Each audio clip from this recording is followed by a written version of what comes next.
learn? Can you handle that alone?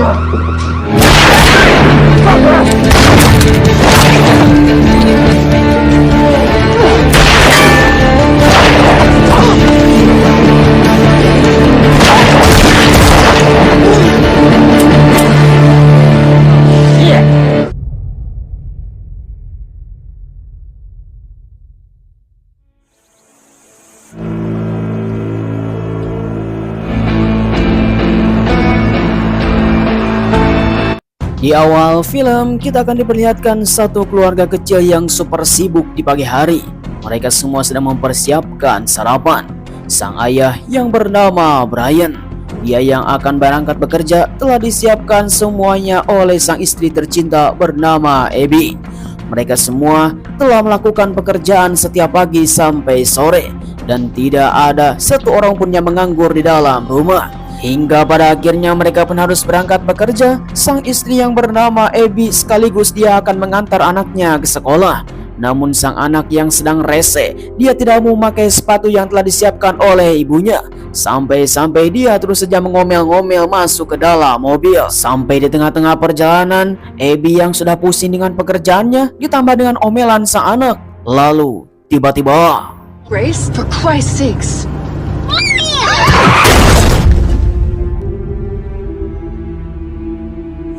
Singkat cerita, setelah kejadian kecelakaan tersebut 3 bulan kemudian, di mana Abby yang sekarang menderita stres berat dan ditambah lagi ditinggalkan oleh Brian, dia meminta surat cerai kepada Abby, sehingga mereka berdua sekarang tidak melakukan berkeluarga. Di suatu hari, Abby langsung melakukan panggilan telepon dengan Brian. Dia meminta kepada Brian untuk datang ke rumahnya karena Abby sekarang sangat rindu kepada sang anak. Tapi Brian tidak mengizinkannya. Fuck off, Brian. I'm going through all the fucking steps. Okay, Abby, I gotta go. I'll talk to you. Brian, wait. Sungguh hari yang sangat sial. Abby yang sekarang sedang stres berat, ditambah lagi dia tidak memperhatikan kecepatan mobil. Sampai-sampai polisi langsung memberhentikannya dan membunyikan sirene. Otomatis Abby pun langsung menyamping untuk memberikan STNK dan SIM kepada sang polisi. Untung saja polisi ini baik, dia pun telah melepaskan Abby. Ini hanyalah peringatan saja. Just a warning this time. Kemudian di sisi lain kita diperlihatkan sebuah pembantaian yang sangat brutal. Darah di mana-mana dan seorang polisi telah tewas di samping mobil. Seorang polisi yang lainnya pun telah melakukan identifikasi TKP, melihat apa yang telah terjadi. Namun tanpa sadar, pelakunya yang sedang bersembunyi, dia pun terus bergegas ketika polisi sudah kabur.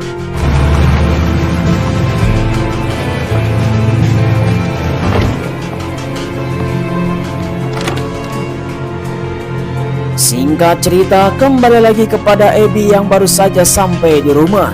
Dia sekarang tinggal di pedesaan terpencil, jauh dari kerumunan, untuk bisa mengheningkan kepala dan akan mendinginkan otak yang sekarang sudah stres berat, sambil menyalakan sebuah musik untuk bisa merespon adrenalin supaya dirinya tidak gila, sambil merapikan beberapa tempat gudang dan halaman untuk bisa melakukan pekerjaan daripada diam di rumah. Namun karena sudah lelahnya bekerja, sampai pada akhirnya Abby telah tertidur. Oh, take it easy. I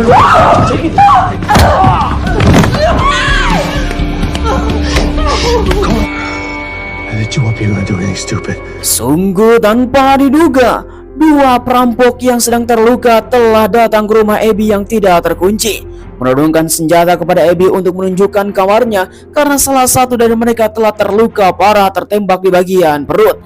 Abby yang sekarang shock parah, dia pun meminta untuk melakukan pertolongan pertama kepada seseorang untuk membantunya menutup luka di dalam perut tersebut. Entah apa yang telah dilakukan oleh mereka berdua, yang jelas ini adalah situasi yang sangat berbahaya. Sampai-sampai Abby langsung dikurung dalam sebuah kamar. Jangan sampai berteriak atau melakukan hal bodoh apapun.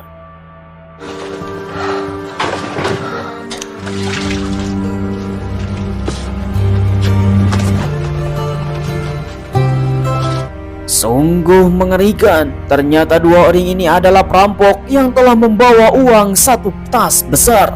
Entah apa yang dilakukannya. Yang jelas ini adalah situasi yang sangat berbahaya. Salah satu dari mereka yang bernama Bennett langsung mengatakan kepada Abby untuk keluar, dan dia harus melakukan apa yang dikatakan oleh Bennett, meminta selimut untuk bisa dipakaikan kepada temannya karena dia sudah shock parah dengan keadaan terluka dan demam yang sangat tinggi.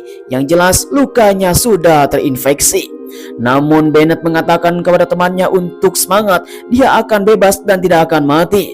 Tapi Bennett langsung mengatakan kepada Abby, dia sangat lapar sekali. I'm fucking starving. You got anything to eat? Kemudian Abby langsung datang ke dapur membawa beberapa bahan makanan untuk memasak. Namun tanpa disadari oleh Bennett, di samping Abby ada beberapa pil bius yang selalu digunakannya untuk menenangkan diri.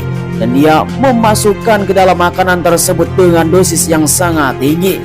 Yang bisa jadi makanan tersebut sudah mengandung racun, dan Abby langsung memasukkan ke dalam makanan tersebut untuk dimasak tanpa disadari oleh Bennett.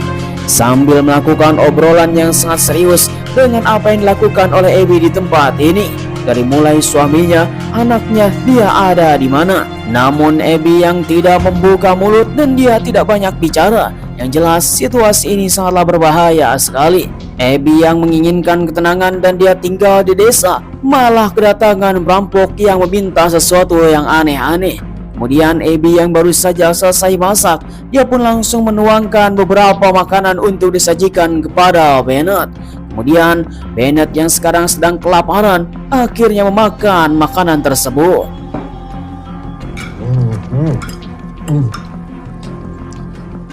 You want some? Tanpa disadari oleh Bennett, di mana dia terus saja melahap makanan yang telah disajikan oleh Abby. Padahal di dalamnya sudah mengandung obat bius dengan dosis yang sangat tinggi. Sampai-sampai dia melakukan obrolan yang sangat serius untuk bisa menjalin sesuatu, menolongnya keluar dari tempat ini. Hingga pada akhirnya di tengah-tengah obrolan, akhirnya Bennett pun langsung tergeletak. Is that the original heartbeat?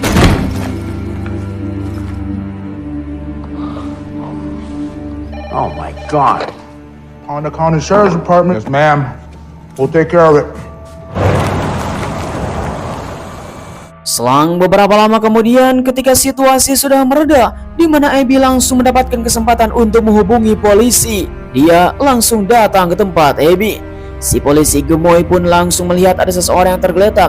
Abby mengatakan bahwa perampok tersebut selesai melakukan perampokan di suatu tempat, membawa uang dengan tas yang sangat besar. Salah satu dari mereka ada di lantai atas sedang keadaan terluka. Mereka pun langsung melihatnya. You didn't tell me you shot him. I didn't. Are you gonna call an ambulance? Sangat disayangkan polisi gemoy bersama Abby yang ada di lantai atas melihat salah satu temannya yang telah terluka, di mana Bennett yang baru saja tersadar. Dia melakukan hal yang tidak-tidak, memuntahkan makanannya dan kabur ke gudang. Akhirnya polisi gemoy pun langsung mengejarnya ke gudang. Lalu tiba-tiba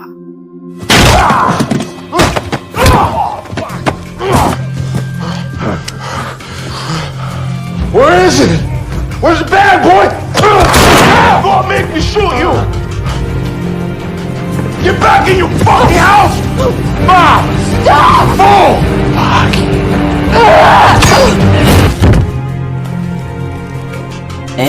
Dua sekali.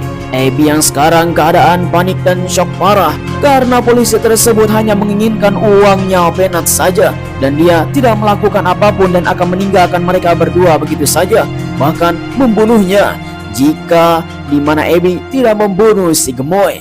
Akhirnya situasi pun menjadi kacau, di mana Bennett mengatakan kepada Abby dia harus membersihkan semua yang telah terjadi sebelum teman-teman polisinya datang, dan harus membersihkan alat pancong dari tubuhnya untuk bisa menghilangkan jejak. Get rid of your fingerprints.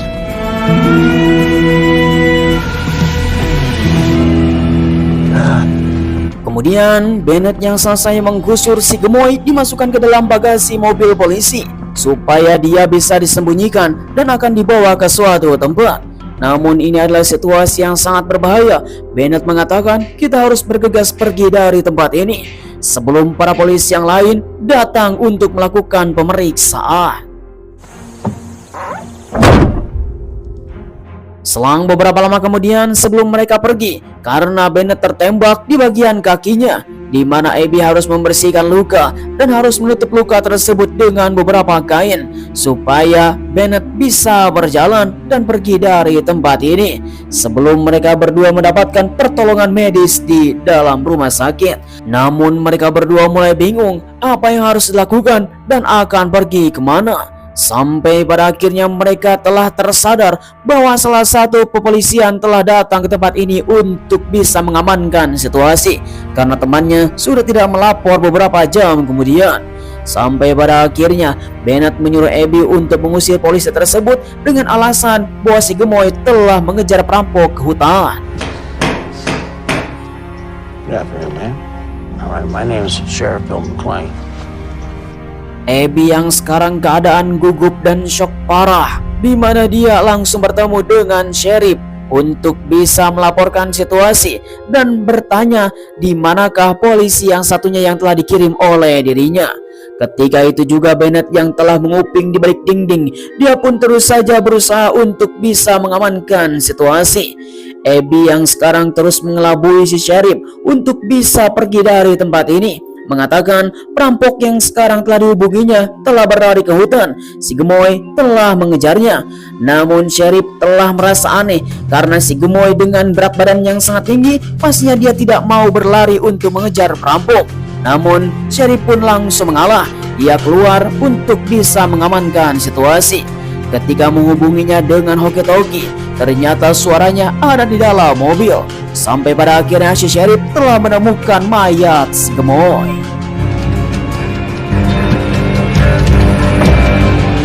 I want your asses out here right now.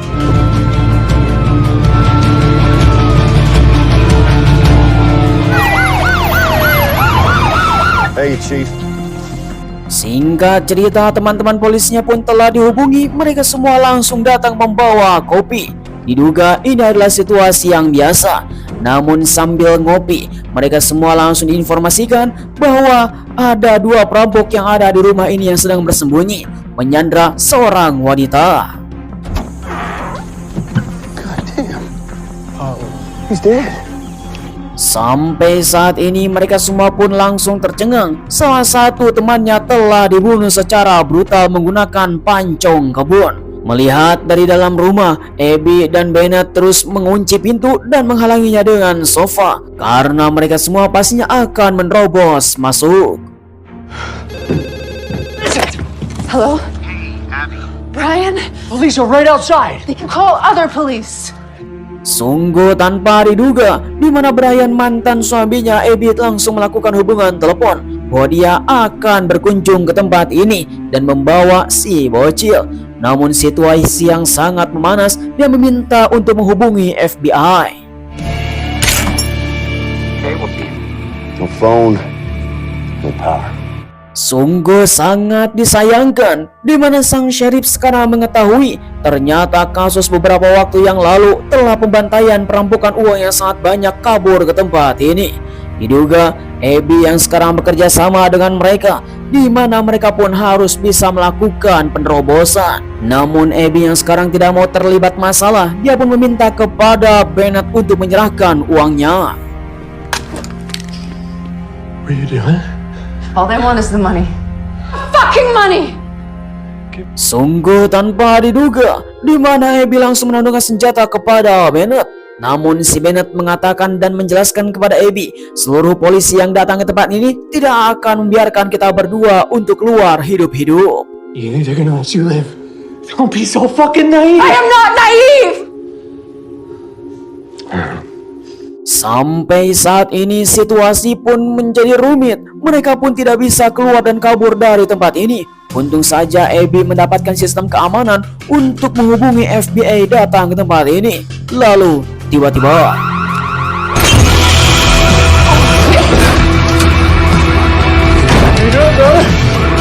Not gonna learn. Can you handle that alone? Memang mengerikan. Para polisi korup yang ingin mendapatkan uangnya saja, mereka pun langsung menerobos masuk menggunakan gas air mata sambil menodongkan senjata. Salah satu dari mereka, si tua bangke yang telah membawa sebuah tas besar, dia pun mengira di dalamnya ada uang yang sangat banyak. Namun ternyata itu hanyalah majalah saja. That's fucking porn! Kemudian, salah satu dari para kepolisian pun langsung masuk ke lantai 2 untuk bisa mengamankan situasi. Yang ternyata Abby Bennett bersama teman yang lainnya ada di dalam kamar tersebut. Dengan tanpa basa-basi, polisi itu langsung mendobrak pintu.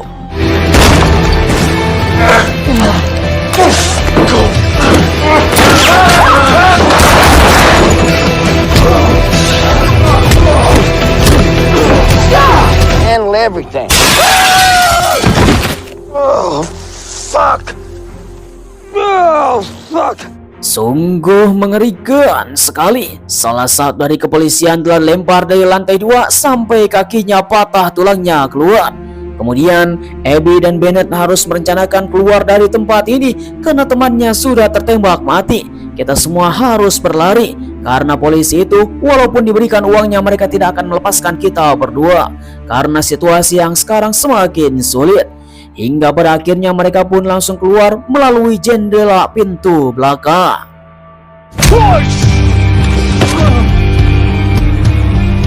Fuck, hey, no, okay? No shooting!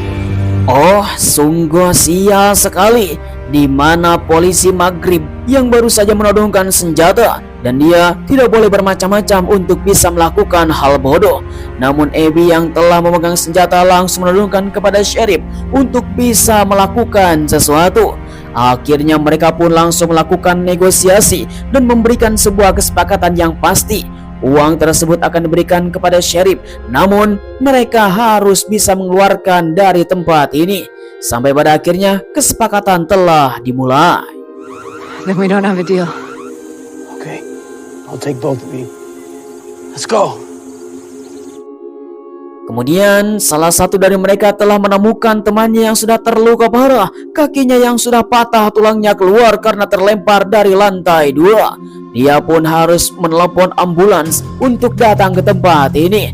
Namun karena dia yang sudah memberikan kesepakatan bersama Abby dan Bennett, sampai pada akhirnya mereka pun saling serakah dan dia hanya ingin mendapatkan uangnya saja. Namun di sisi lain mereka semua tidak mengetahui bahwa ketua sheriff ada di lantai 2. Sampai pada akhirnya mendengar kegaduhan di bawah, mereka pun langsung menemukan dan saling menodong senjata. You fucking traitor. Shut up! I said shut up! Hold it. Situasi pun menjadi mencekam dan rumit karena mereka hanya memperebutkan satu tas berisi uang yang sangat banyak untuk bisa membawanya dengan serakah. Dengan begitu mereka semua terus saja melakukan negosiasi. Ketua sheriff mengatakan kepada Bennett dan Abby dia akan mengirimnya ke perbatasan asalkan tidak ada seorang pun yang mati lagi. Kemudian mereka pun langsung membuat kesepakatan yang sangat pasti. Ketua sheriff akan membawa mereka ke perbatasan dan seakan-akan ini tidak terjadi. Salah satu dari mereka yang mendengar tidak terima dan terjadilah adu tembak.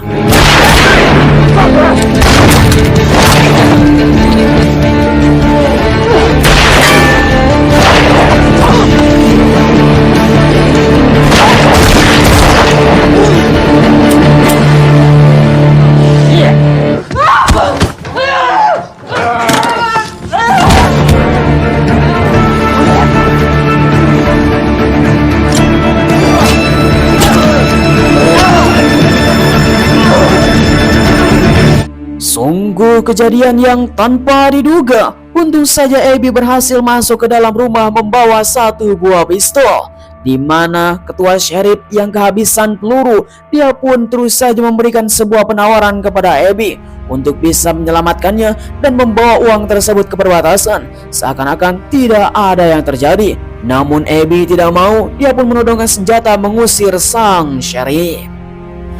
I only need them. Ma'am?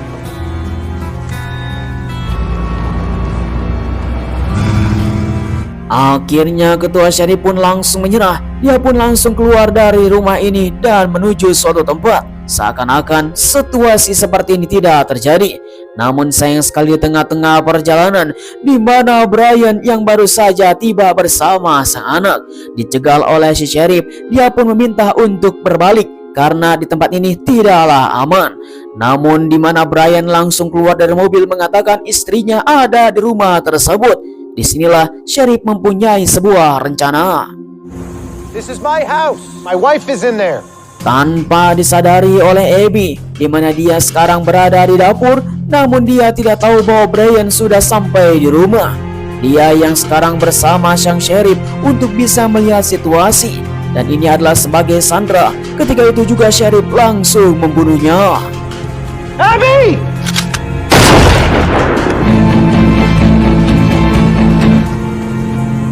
Oh, she's the sweetest little girl. Sungguh tragis sekali, di mana sang Syarif yang benar-benar serakah terhadap uang, dia pun langsung menodong senjata kepada Abby untuk bisa menurut, atau paling tidak anaknya sekarang akan dibunuh.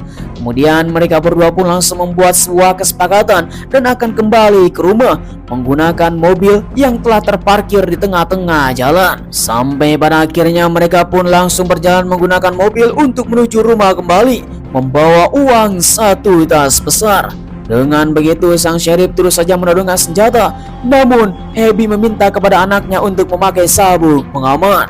Dan inilah yang terjadi. Lalu tiba-tiba Grace, your seatbelt. Now, baby, please.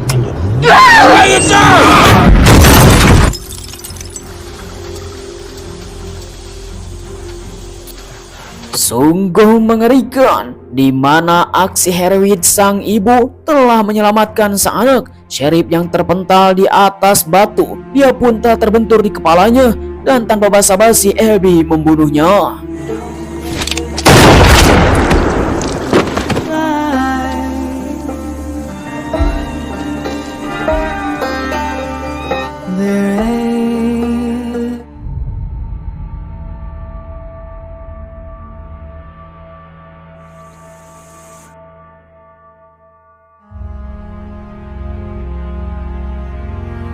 Ya, sayang sekali film pun telah berakhir. Bagaimanakah tanggapan para penonton setia tentang film ini? Silahkan tulis di kolom komentar. Akan tetapi, sekarang kehidupan pun semakin rumit. Memang betul di dunia ini susah sekali mencari polisi yang jujur, tidak diketahui dan tidak munafik. Semua pun pastinya mencari uang yang sangat banyak. Namun biasanya manusia yang mempunyai sifat serakah, jika ada kesempatan pastinya dia akan meraup keuntungan yang sangat besar. Contohnya saja ketika kita ditilang di tengah jalan. Ini mah intermezzo saja. Saya ucapkan terima kasih bagi teman-teman yang sudah nonton dari awal sampai akhir.